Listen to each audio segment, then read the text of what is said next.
Okay, so welcome to the K Vision podcast. This is the key podcast to listen to if you are looking for inspiration, motivation, and looking to increase your productivity.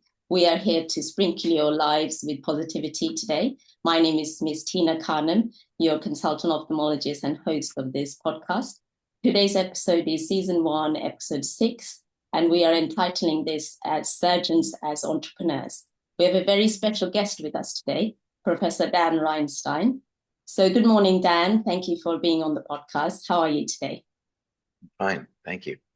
Excellent. So we always start with a funny story or a pivotal story that you can recall on your entrepreneurial journey so far. If you can share that with us and the listeners. Oh God. Well, first of all, I wouldn't want to say that I'm an entrepreneur. I'm a medical doctor, surgeon, and I think I have some perhaps some business instincts, mainly probably because I grew up in Mexico City between age 5 and 13, and there, even buying some fruit on the street is a negotiation. So I guess I grew up in an environment where um, life was business, you Mhm. know. Um, and but really, I have to give all the credit for my business success to my business partner. And so, in that sense, um, my you know I, my biggest business decision was to not do the business and to pair up with someone who I knew from school.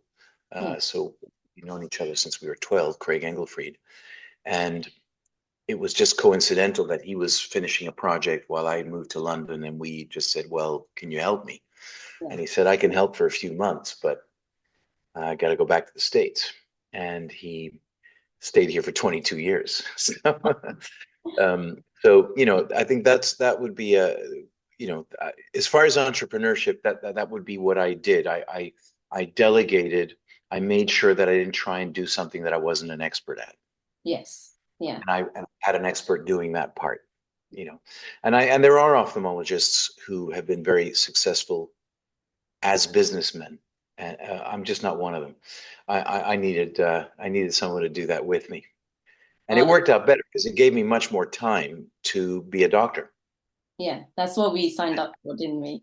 To be a Well, in the end, yeah, and to do research and to develop things. So it was a perfect formula for us. Yeah. But funny, I mean, a funny thing, I mean, there's so many times in your career where there might be you might have had a setback, but um, you turned it into a catapult. yeah.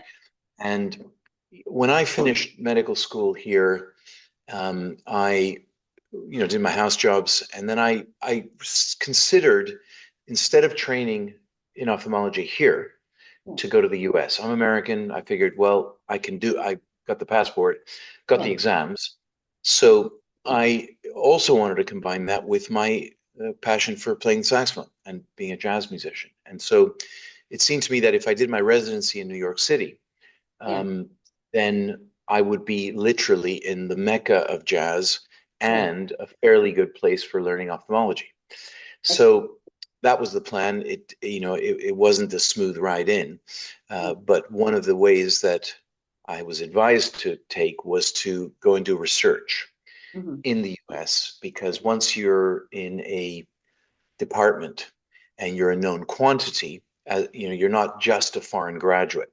Yeah. Sure. And so I got this job. You're like an amoeba in this department. I mean, no one, the residents used to walk straight past me and not even look at me because, you're just like, you're a nobody. You're a foreign graduate in the Yeah. research, trying to get into our residency. It was quite hierarchical. Yeah. And anyway, I was working so I went into Jack Coleman's lab in New York, Uh-huh. at Cornell University.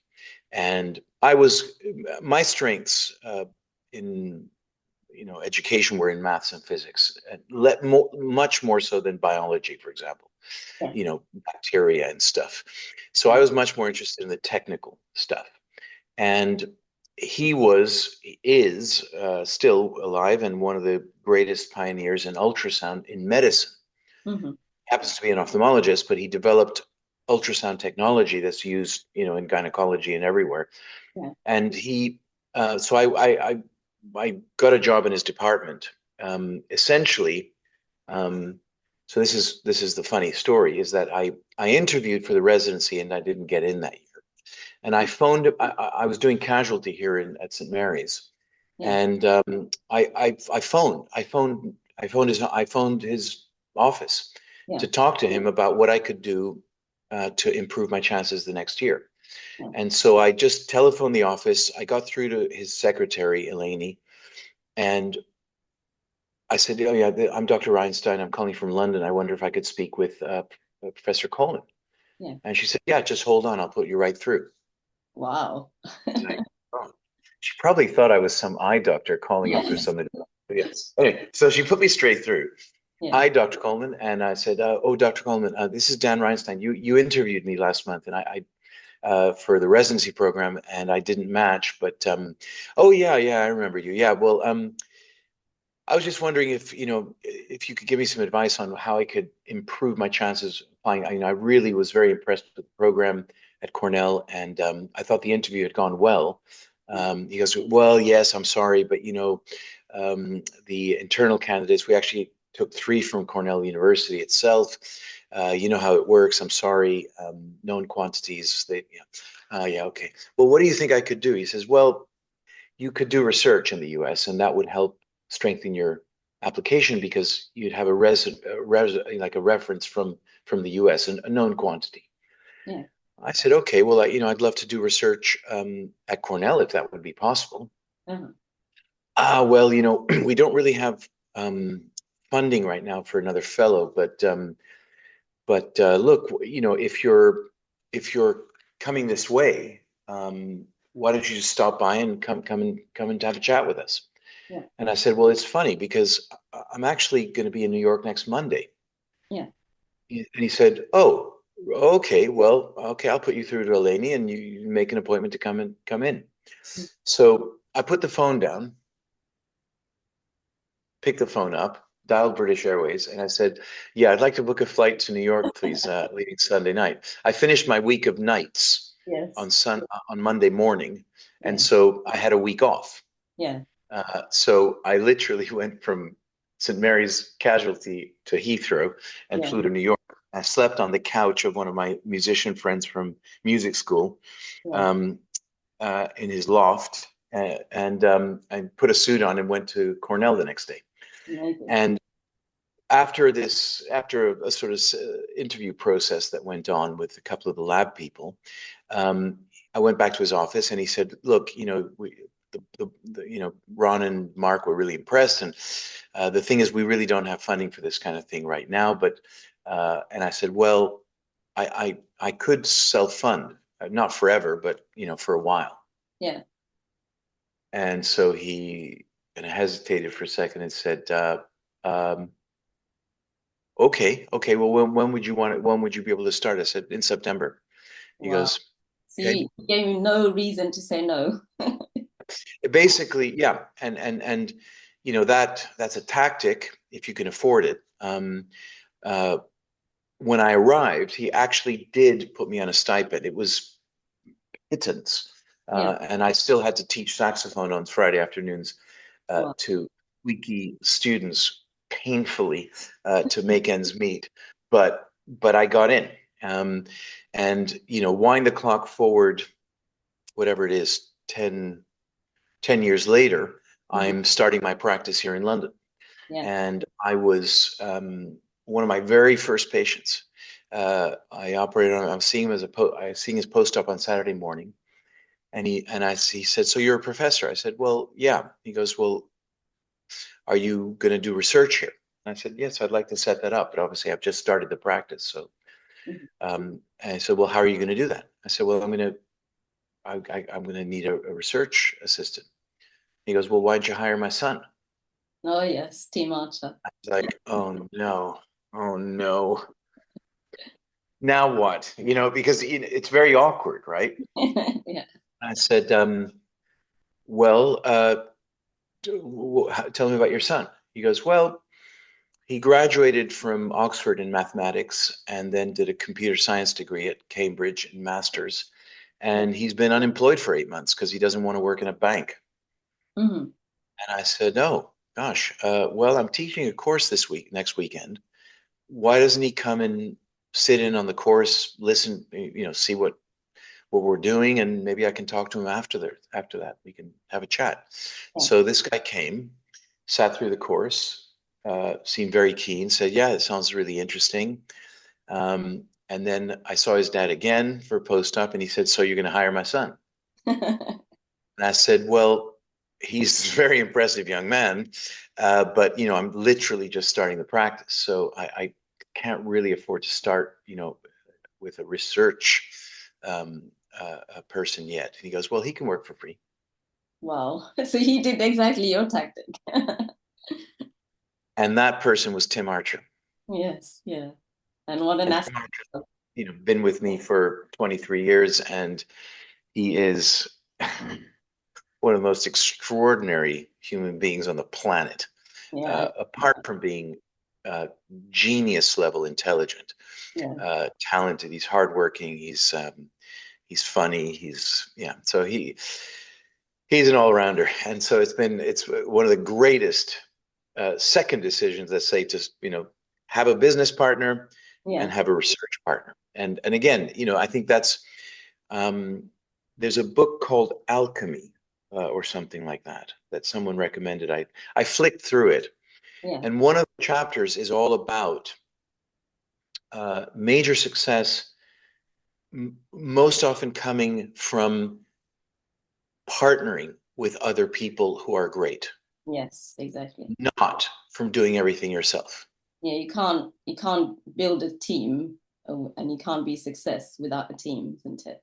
That's what you're. Well, I mean, if you're a painter, I guess you're on your own, right? You're in a room, some oil paintings and a canvas.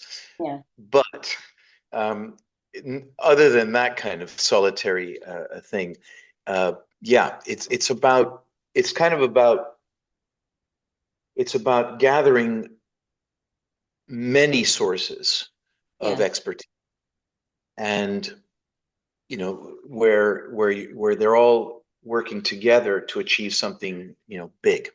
yeah. Your common goals and vision. So we It's kind of all about it's yeah. all about the people. It's all about the people. So invest And in people. yeah, I mean, it's interesting because um, obviously I left the NHS so many years ago, but um, the NHS sometimes I don't think recognizes that so much. Yeah, They don't treat their staff well. yeah, They're not really a good employer. yeah. You know, They that's don't not a have priority. the resources, really. Yeah, it's how to. No, no, no, no. It's not a resource thing. Yeah, It's a people thing. It doesn't cost money to treat somebody nicely. yeah, that's true. You're right. It doesn't cost money to smile. Yeah, exactly, exactly. So You we know, did. if I was Yeah, health minister on day one, yeah, I would make it a uh, uh, uh, uh, uh, um, I would make it a general rule for the entire NHS overnight, and a serious offense, risk of firing if you don't do this. Smile. exactly, exactly. Receptionists, smile.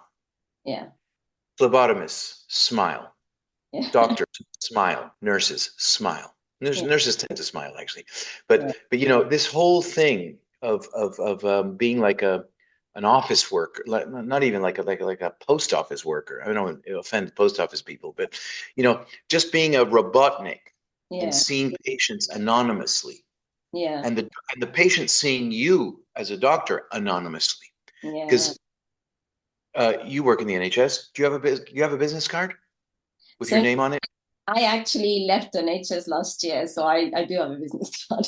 When you were in the NHS, Yeah, I didn't have a business card, at but what hospital did you work at? And did it say, Miss Tina Khanam, consultant ophthalmologist, ex-hospital. No, it didn't. No. Exactly. Yeah. You're right. Exactly. There is no identification. Yeah. And that makes it cheaper, right? You can have anybody see anybody and it's the same. Yeah. That's So true. continuity of care is dependent on note taking. And if the notes aren't good, Yeah. Then there is no then continuity. you're at a major disadvantage because you're already at a disadvantage if you didn't see the patient last time. Yeah.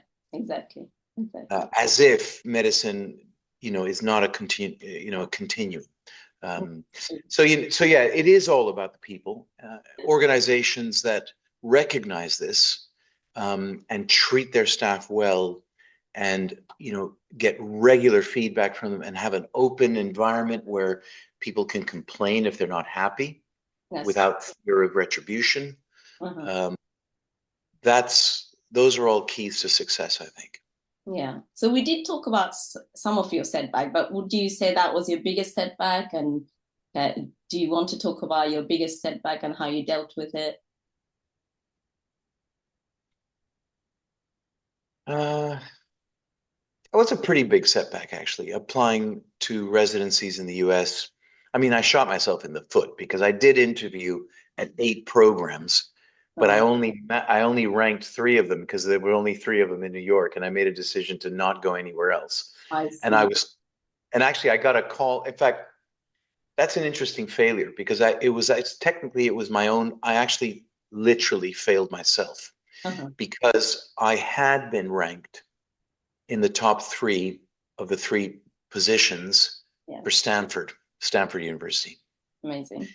And I would have therefore matched to Stanford if I put my list down. Yeah.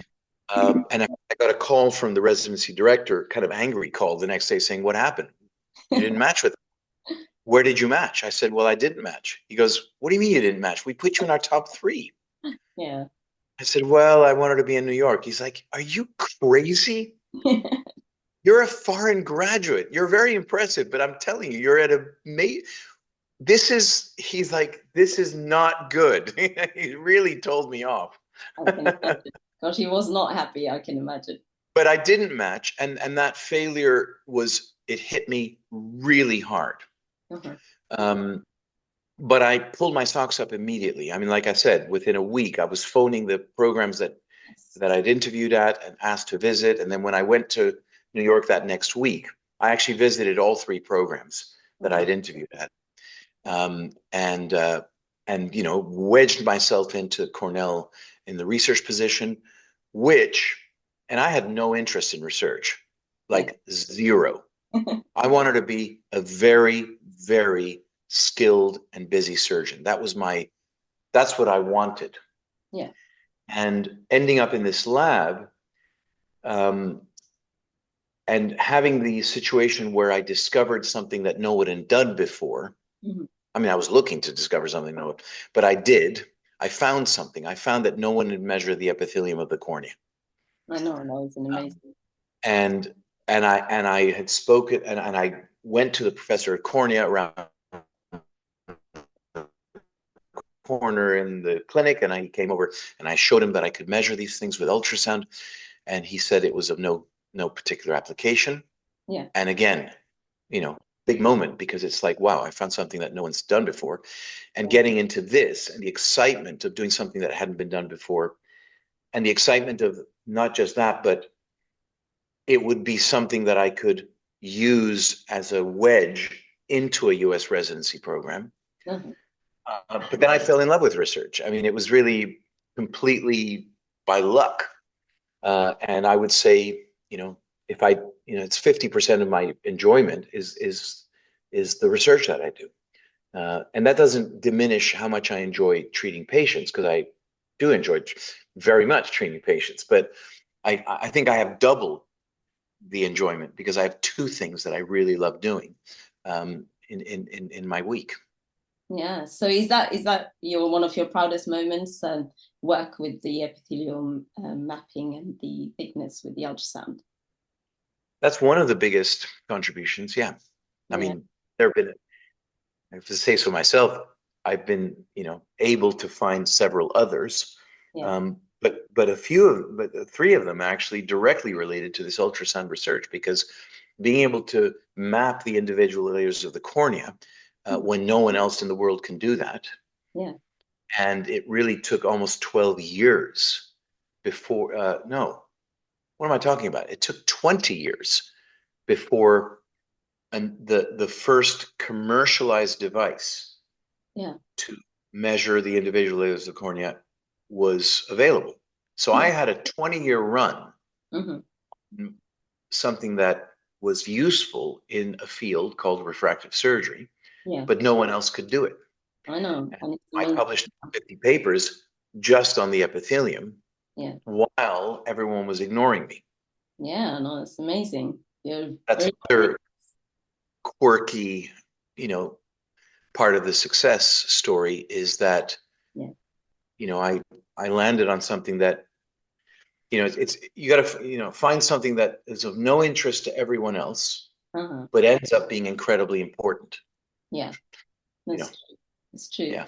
Not just talking about setbacks and your proudest moments. I'm sure there have been conflicts along the way. How do you deal with conflict, and how do you resolve conflict? What's your style?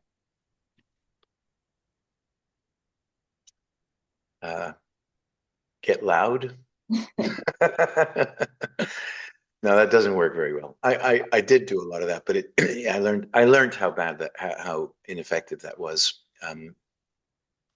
One of the big conflicts I had coming to the UK was that, although I was a fully trained ophthalmologist and I was a professor of ophthalmology already, when I got here, I got a very, very, very cold reception. Yeah. And it was really, when I say it wasn't cold, it was Arctic.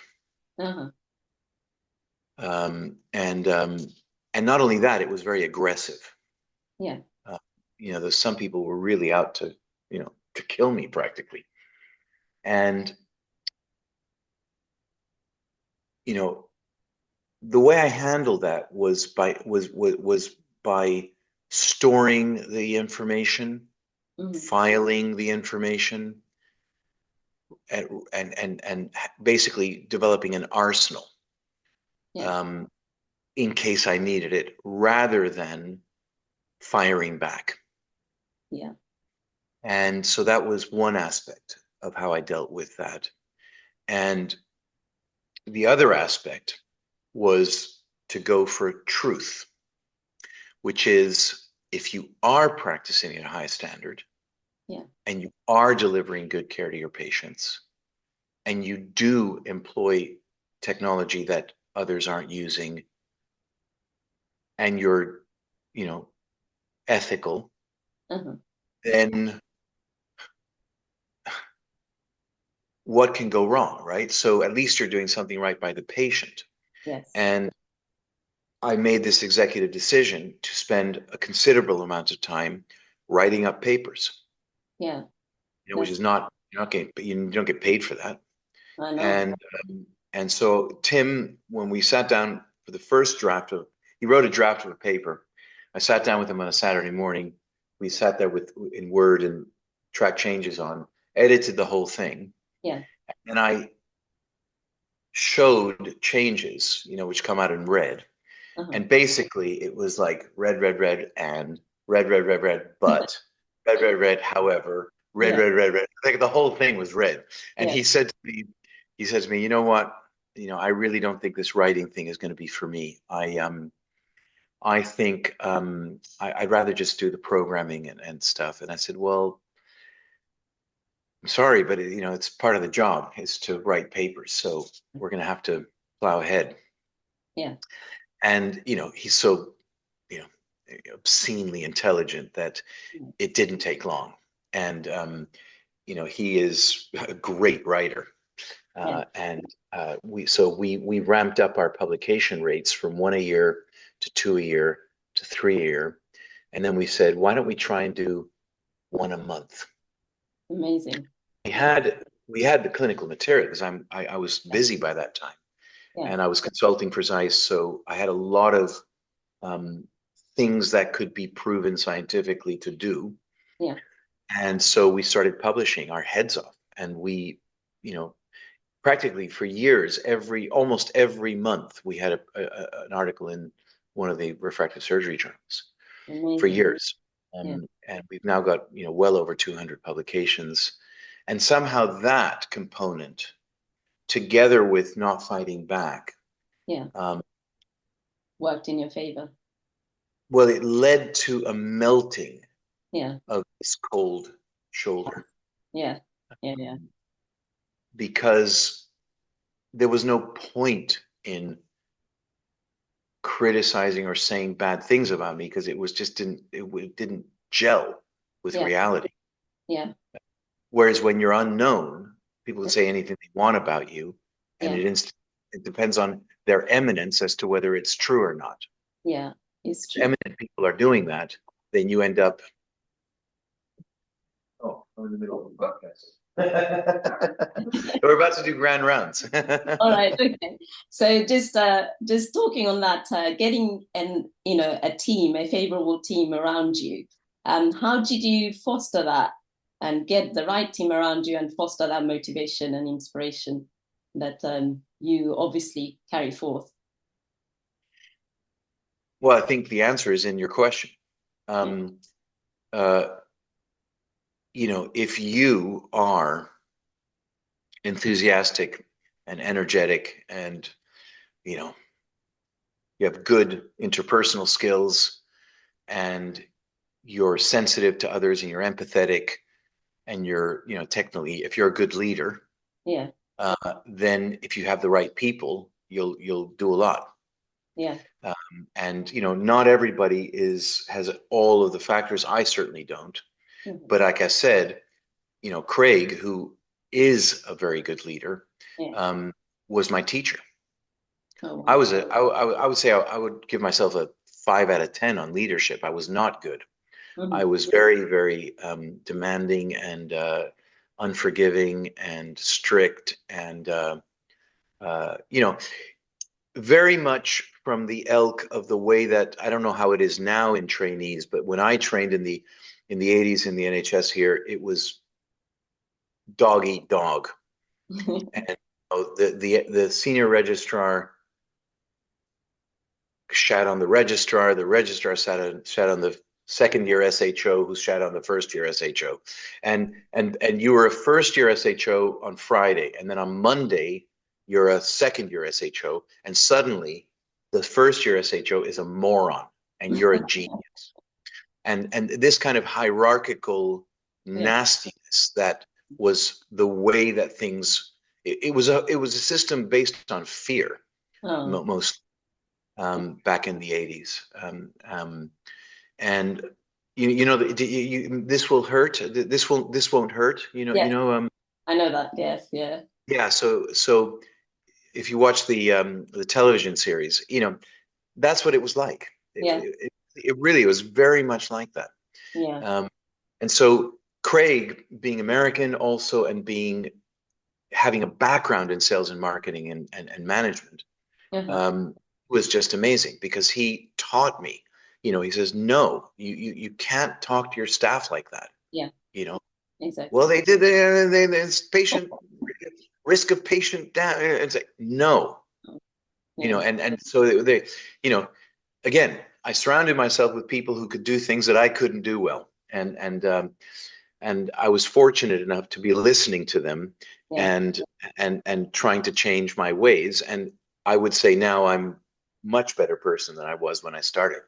Excellent. So I would describe some of the USP that you possess, but what would you say your unique USP is? Your unique selling point? Never give up. Okay. I never give up. Yeah. I never give up. And get back on the horse as soon as possible. And sorry? And get back on the horse as soon as possible if you're done. Yeah, I mean that's just never giving up. I can think of cases that I took on which one in particular, complication that came to me from Italy, and this guy had 7 procedures, Wow. but he ended up with a perfect outcome. Yeah. And so it's this kind of thing where, you have a setback, you try this, that works, but then a setback, and you just keep going. You don't say, look, yeah, we probably hit the wall here. Yeah. I just don't do that. So I Yeah. would say that's one of the things that's made my career um, continuously progress. Mhm. Is always meeting a no with, well, let's try this. Yeah. Exactly. And we did talk about a little bit on hierarchy. Is there anything in particular you change in our ophthalmology, field of ophthalmology, if you were given the power? Well, just to talk about my field, I'm going to say something which has already started. But if we were having this discussion 5 years ago, I would have said I really need refractive surgery to be set aside as a separate subspecialty, Uh-huh. um, and stop it being a hobby Yeah. that you do on Fridays in addition to all your other activities, Yeah. um, because it is a serious business. You're operating on people who can already see, Yeah. and so you owe it to the patient, and the patient probably expects Yeah. you to be an absolute expert. And Exactly. if you enter into procedures that you can't repair Yeah. yourself, that's not exactly what we would call surgery. Surgery is, any surgical textbook is diagnosis, the surgical procedure, And re complication management. yeah. So if you don't know the third part, Yeah. you're not actually a surgeon. No. But refractive surgery suffers from the fact that it's so safe. Yeah. And it's so safe that you can do it part-time and get away with it most of the time. Uh, But when you don't, if you don't have backup systems, then you create a critical disaster basically for a patient, because yeah. they now have a loss of function, Uh, and they were to you for increased function.